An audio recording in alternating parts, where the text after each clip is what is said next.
The second stanza is, some are meet for a maiden's wrist, silver and blue as the mountain mist.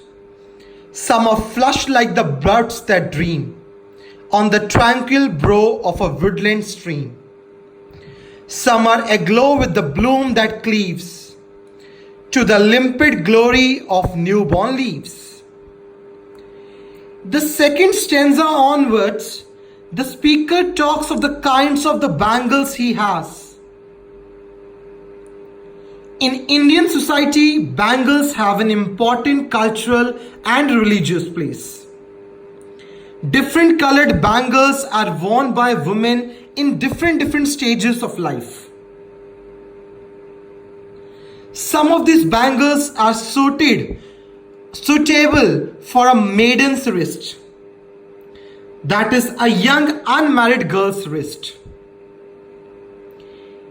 He says that he has silver and blue colored bangles for them, which he compares with the mountain mist.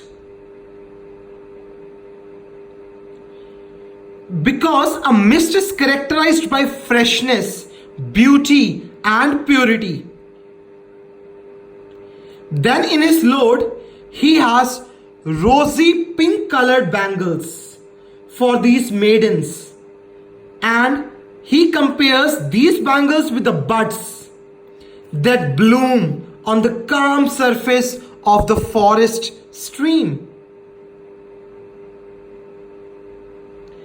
Buds that dream present before us an image of young girls dreaming of marriage. Then he also has green colored bangles for the maidens whose freshness is close to life, like beauty of newly born, soft and tender leaves. In the second and third sentence, the poet has cleverly made use of simile.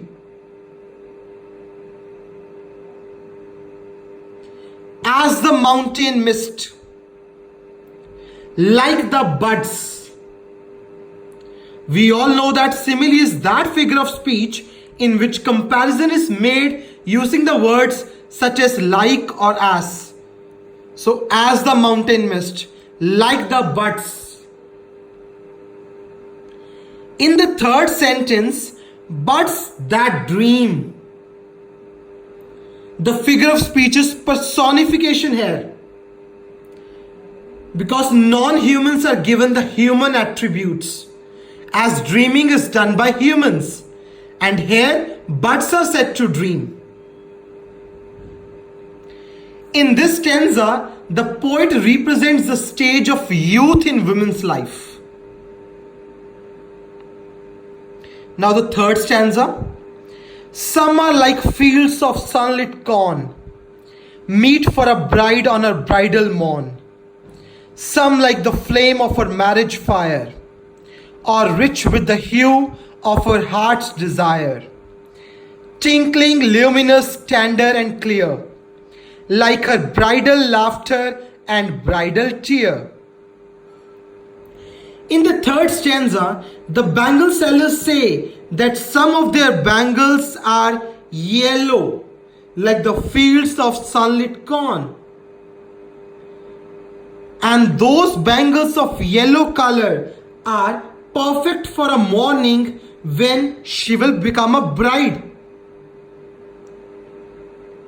Some of the bangles they wear are of bright red. They represent the flame of a newly turned bride's marriage fire. That is the passion of a newly made relation. The red bangles also stand for her heart's desire. The bangles are tinkling, that ringing sound of the bangles. Luminous, bright. Tender means soft and clear.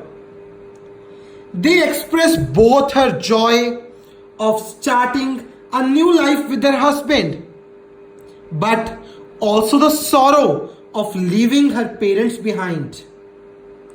What we find striking is the use of the words bridal laughter and bridal tear. These words convey the whole of a woman's transition in life from a maiden to a wife, and all the emotions attached with it in just a single line. This stanza marks the transition of life from maiden to wife. Also, the poetess Sarojini Naidu has made use of simile figure of speech at 3 different occasions. Like fields of sunlit corn, like word. Like the flame of her marriage fire, like word. Like her bridal laughter and bridal tear, like word.